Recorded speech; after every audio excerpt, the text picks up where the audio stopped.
The really exciting thing about galette is that the charm of it all is that it never needs to be perfect.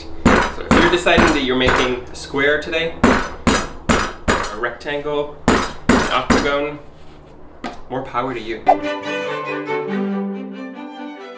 Rhubarb season is right around the corner and is one of my favorite thing ever. I grew up eating so much rhubarb. Grandma used to just chop it up from the garden and give it to us as like an afternoon snack with a bowl of sugar on the side, and I used to love it that way. But this year we're gonna spice it up a little bit, and I'm gonna show you how to turn it into this amazing galette dessert meets Danish meets cheesecake, all in a very simple fashion. So I'm gonna show you how to do that right now.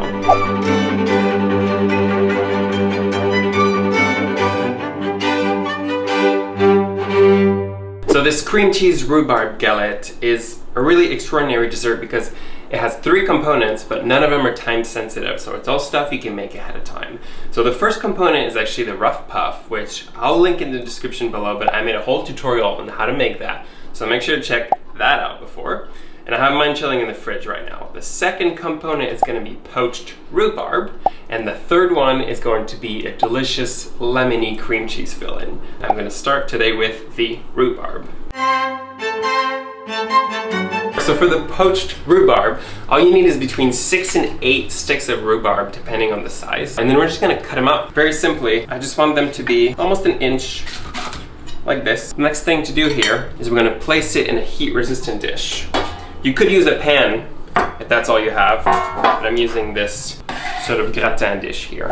So onto this, you're gonna die how simple this is. So you have your rhubarb here, 1 flat layer, and then we're adding 1/3 cup of sugar, and we're gonna do 1 cup of water. I'm gonna take this rhubarb now, keep it in a single flat layer. It's totally fine if the water does not cover the rhubarb fully. About 1/3 to halfway is good. I'm gonna take it, bring it to the stove, and bring it to a simmer over heat. Once it's up to a simmer, we'll just cover it and put it in an oven at 325 for about 8 minutes. So you could be cooking it on the stovetop all the way. It kind of makes sense, but you do risk it to getting mush in some areas, and not because it's not as even as the cooking.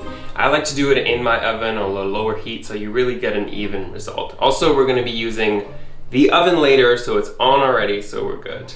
All right, rhubarb is done. Very quick process.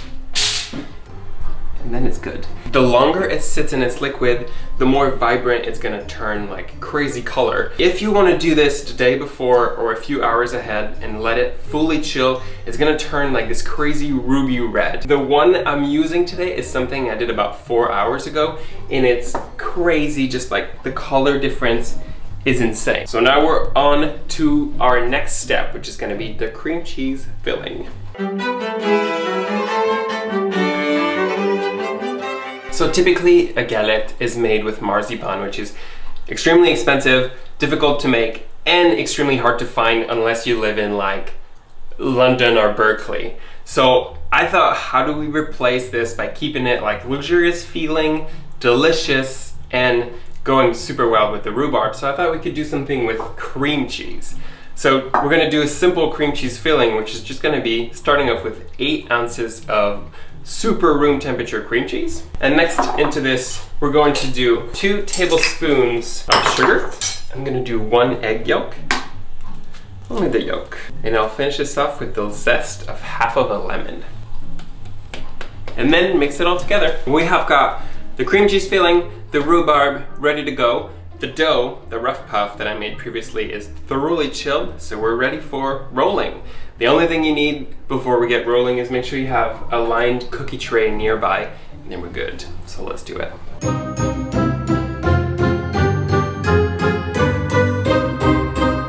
Oh, rough puff. Once again, as always, with rough puff, don't be shy with the dusting. So we're going all over the workstation, and then we're gonna go on both sides of it, and we'll get rolling. The really exciting thing about galette is that the charm of it all is that it never needs to be perfect. So if you're deciding that you're making a square today, rectangle, an octagon, more power to you. Just roll away until it's about between 1/4 and 1/8 of an inch. And make sure every time you roll, you flip it, make sure it's not stuck anywhere, and keep adding flour if needed. The greatest part about it is its imperfection. So you can, because it's so imperfect, you can very, very easily patch. I can always patch your troubles with rough puff. I mean, it's a good way to see it, right? You have some troubles, make some rough puff. Treat yourself. Okay, now we're good. Now we have this weird shape.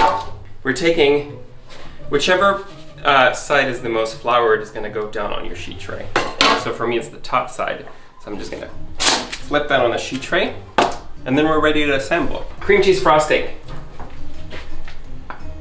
Frosting, huh? So no, cream cheese filling. It's going right here, all of it. And this, just with a spatula, spread it. Make sure you save about between 2, 2.5, 3 inches clean around the sides. All right, that looks sufficiently good to me. Okay, this looks really, this is making me happy. There you go. Last but not least, the rhubarb.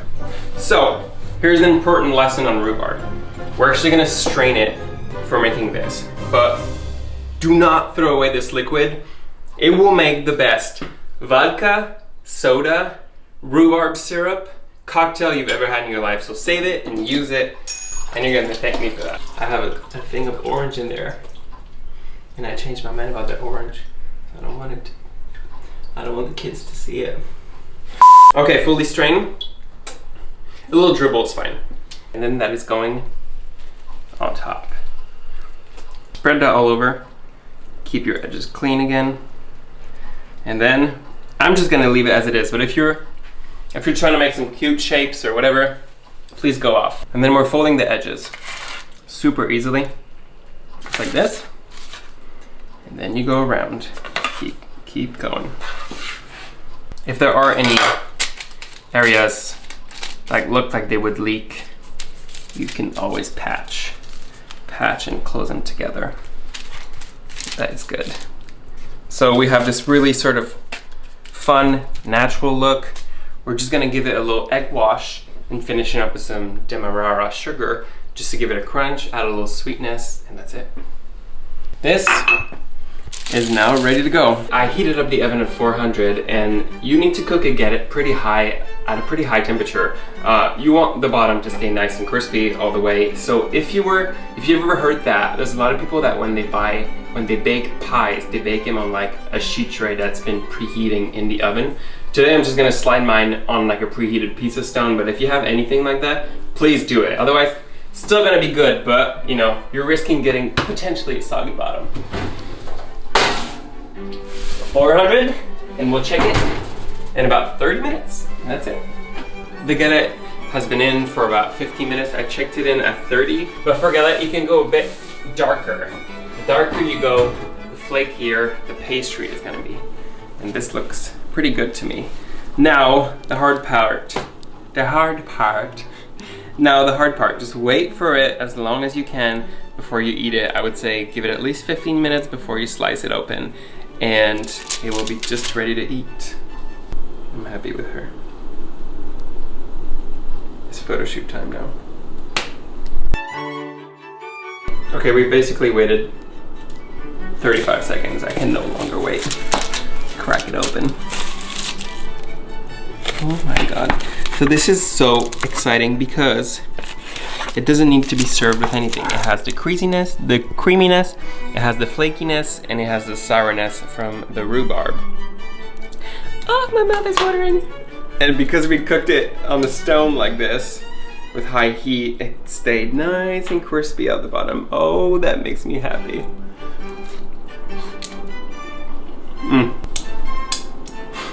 Perfect. It's so light and delicious, and the rhubarb is not overpowered by anything. I just think you should do it. I think you should go ahead and you should make this. And you should also subscribe to my YouTube channel, and I will see you next week for a brand new recipe. So, see you next week.